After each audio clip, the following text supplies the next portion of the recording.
Attorney Ricky Tumutorgo, nagtataguyod ng katotohanan, nakikipaglaban para sa bayan.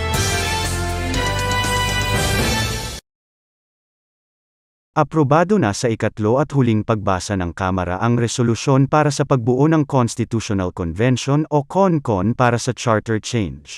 Sa botong 301 na pabor, 6 ang kontra at 1 abstention, ganap nang naipasa ang Resolution of both Houses No. 6 na nanawagan ng reforma sa ekonomiya sa pamamagitan ng Constitutional Convention bilang paraan ng pag-amyenda sa saligang batas. Isa sa mga bumoto laban sa Resolution of both Houses No. 6 ay si Representative Gabriel Bordado Jr. ng 3rd District ng Camarines Sur. Sa kanyang interpellation, sumang-ayon sa kanya si Representative Lawrence Defensor ng 3rd District ng Iloilo, na hindi maaring diktahan o kontrolin ang Constitutional Convention kapag ito ay nagsimula ng mag-convene, at hindi mapipigilan ang Constitutional Convention na magmungkahi ng anumang mga pagbabago sa konstitusyon, kahit na ang mga nasa labas ng saklaw ng mga probisyon sa ekonomiya. Wala umanong makakapigil sa mga delegado ng Constitutional Convention na ipasok ang political amendments, kabilang na ang pagbabago ng mga termino ng mga elected officials, sa sandaling magsimula ang CONCON para amyendahan o baguhin ang konstitusyon.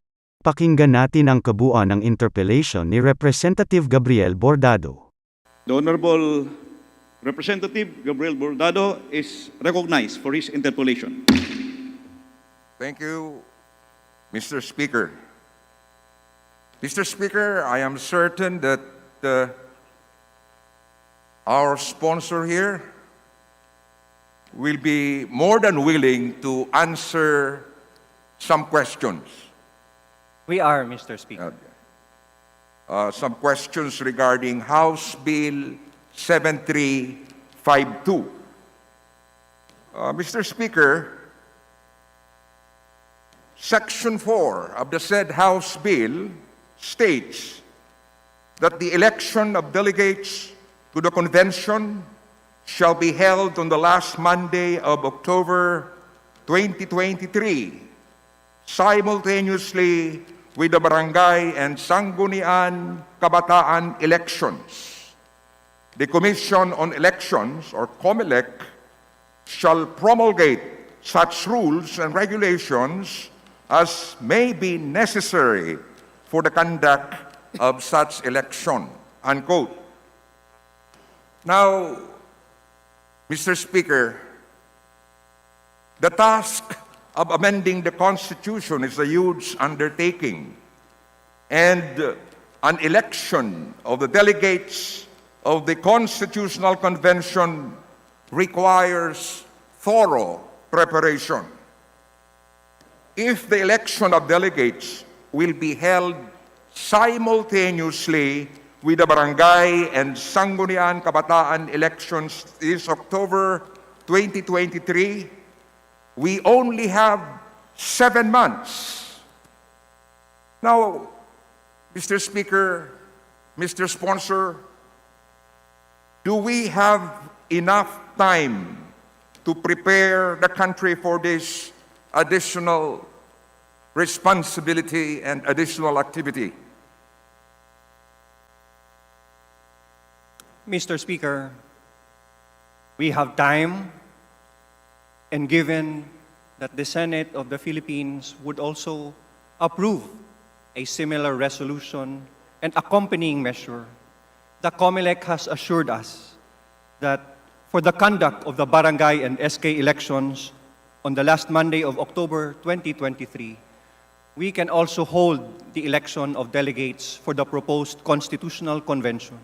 In fact, they would not have attended the hearing of the Committee on Appropriations and proposed the additional budget if they are not ready to include the simultaneous holding of delegates with the barangay and SK elections. Mr. Speaker, Mr. Sponsor, are you sure that the Senate will approve this bill? Mr. Speaker, we cannot say or speak on behalf of the Senate of the Philippines, but as part of our exercise of our constituent power and our legislative power in enacting this legislative measure, We can only assure that on the part of the House of Representatives, we have done our mandate and performed our constituent duty and power to propose amendments to the 1987 Constitution by proposing to have a constitutional convention election of delegates on October 2023. So in other words, we cannot say with certainty that the other half of this chamber will be approving this particular bill. That's correct, Speaker. Mr. Speaker. Now, given the time frame of 7 months, do you think this is enough for the proper evaluation of the candidates for constitutional convention?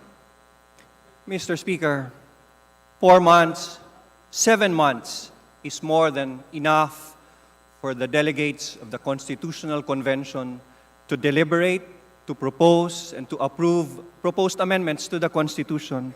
Because if we look back at our history, the 1935 Constitution was deliberated upon for only 6 months and 8 days. The 1971 Constitutional Convention, 1 year, 5 months, and 28 days. And our present Constitution, the 1987 Constitution, was approved by appointed delegates of the President, and they were able to come up with one of the longest constitutions in the world in 4 months and 13 days. So surely, 7 months is more than enough time to propose and approve amendments to the 1987 Constitution. Mr. Speaker, the barangay and Sangguniang Kabataan elections had been postponed 4 times since 2016. Now, Mr. Speaker, Mr. Sponsor, how can we be assured that the issues that led to the numerous delays would not happen again this October 2023, especially with the additional obligation of the election of delegates? Mr. Speaker, we cannot foresee what unavoidable events will happen that may cause the delay of the elections.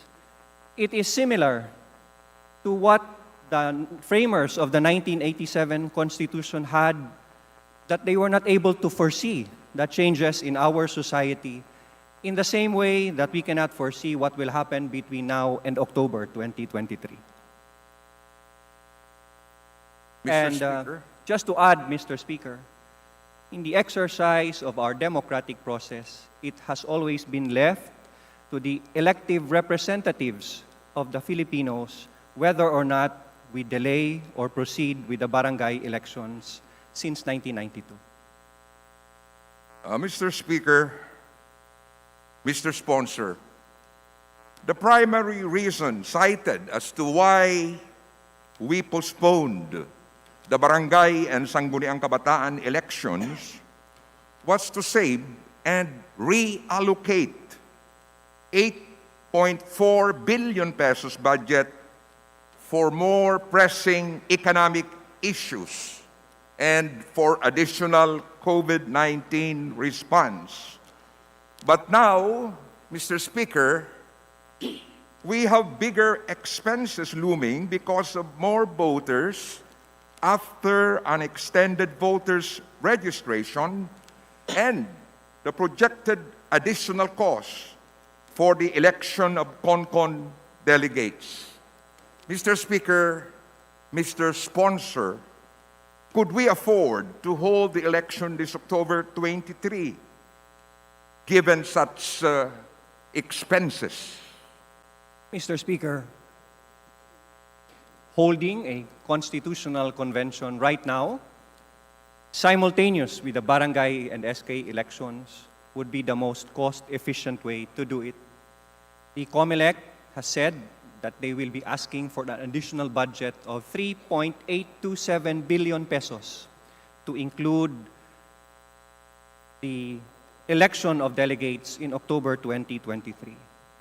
changing the economic provisions of the 1987 Constitution will have intergenerational effects to benefit our economy, not just in the amount of 3.827 billion.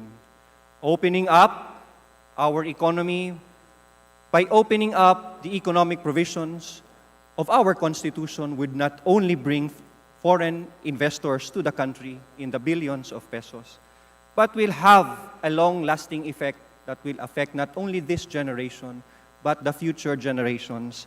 Those generations that were not able to realize the progress and development that we did not gain for the past 32 years by not opening up our economy to more foreign investments. Mr. Speaker, Mr. Sponsor, we have Section 8 of House Bill 7352, and I quote, "The term of office of a delegate shall be 7 months and 13 days, or from November 21, 2023, up to June 30, 2024. The office of the delegate shall be without compensation and shall not be compatible with any other public office in the government or any government-owned or controlled corporations or any of their subsidiaries, provided that every delegate shall be entitled to a per diem of 10,000 pesos for every day of actual attendance in the convention or in any of its committees. Provided further that every delegate shall be entitled to necessary traveling and lodging expenses to and from his place of residence when attending sessions of the convention or any of its committees." Unquote. Now, Mr. Speaker, Mr. Sponsor, the proposed start of the delegate's term of office will be on November 21, 2023. Is that correct, Mr. Sponsor? That's correct, Mr. Speaker. Now, if we have a total of 314 delegates, is that correct, Mr. Sponsor? 316 delegates. Not 314. Not 314. 316. 316. Yes, Mr. Speaker. So, Mr. Speaker, Mr. Sponsor, if we have a total of 316 delegates, are we prepared to accommodate all their needs for 7 months and 13 days, even if we only have a few months to prepare? Mr. Speaker, we are prepared to accommodate the expenses, not only for the election of delegates, but we are also prepared to fund the expenses for the operation of the Constitutional Convention. In fact, the Department of Budget and Management also attended the deliberations of the Committee on Appropriations for the appropriations provision of this accompanying measure. They, together with the Committee on the Appropriations, proposed the language of the appropriations provision, which states that the amount necessary for the implementation of this act shall be charged against any available appropriations in the General Appropriations Act. Thereafter, the amount necessary for the operation of the Constitutional Convention and the subsequent plebiscite shall be included in the Annual General Appropriations Act. Considering that the Committee of Appropriations of the House of Representatives, the COMELEC, as well as the Department of Budget and Management have confirmed that we will be able to fund this Constitutional Convention in the event that it will push through, then we will have the necessary funds, Mr. Speaker. Mr. Speaker, Mr. Sponsor, according to the proposed bill, each delegate would receive a per diem of 10,000 pesos for every actual day of attendance in the convention or in any of its committees. Each delegate is also entitled to necessary traveling and lodging expenses when attending sessions of the convention or any of its committees. It appears, Mr. Speaker, that this huge expense is a contradiction of all the budget cuts we impose this year, especially for programs that could have provided immediate aid to the Filipinos. Mr. Speaker, Mr. Sponsor, is the total amount for the honorarium and the additional expenses of the 316 delegates already included in the 9.5 billion budget mentioned before by Representative Rufus Rodriguez? It is, Mr. Speaker. It's already included. There may be adjustments as we go on with regards to the expenses, with regards to their allowances.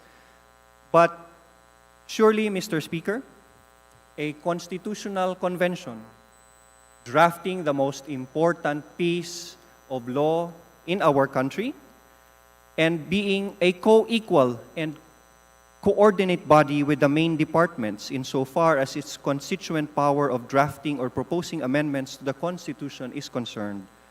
Certainly, the amount necessary, while considerable, will be worth it in terms of the intergenerational benefits that this country will have if we amend the economic provisions of our Constitution under Articles 12, 14, and 16. Mr. Speaker, Mr. Sponsor, you have been mentioning something about economic provisions. Yes, Mr. Speaker. In fact, the main reason for the proposed CONCON or Constitutional Convention is to amend the restrictive provision so that more foreign investment could flow into the country. Is that correct?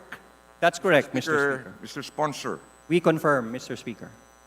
But admittedly, Mr. Speaker, Mr. Sponsor, we cannot stop the Constitutional Convention from proposing any amendment to the Constitution, even those outside the scope of the economic provisions.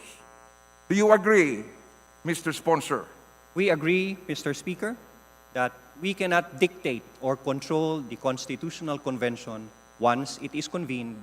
However, I wish to stress that it is significant to note that in our resolution calling for a Constitutional Convention, we specified that it is the thrust of the House of Representatives in the exercise of its constituent power that only the economic provisions of the 1987 Convention will be amended, because as early as last term, we passed a resolution of both Houses number 2 calling for a Constituent Assembly, which the Senate did not act upon and did not gain public trust. Now we are back in this discussion and we are opening the doors to a more democratic process by calling for a Constitutional Convention with the sole purpose on the part of the House of Representatives to amend only the economic provisions of the Constitution.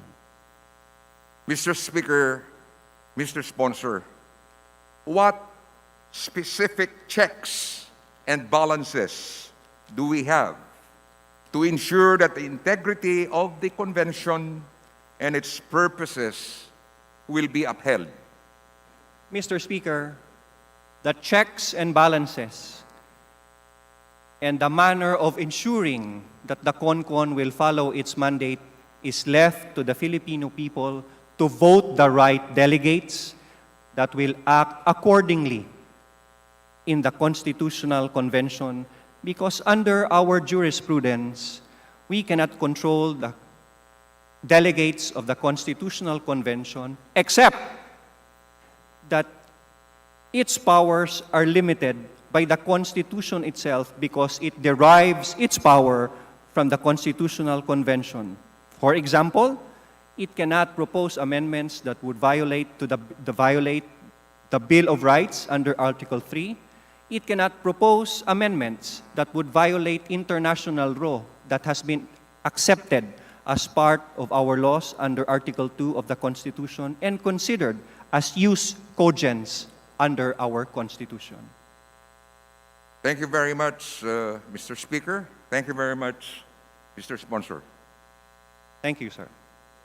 Bunyog, bunyog, halikan na kasama ka. Bunyog, kapag buklod ay may pag-asa. Luzon, Visayas, Mindanao, isa ang pananaw. Sa bagong Pilipinas ang bunyog isisigaw. Bunyog.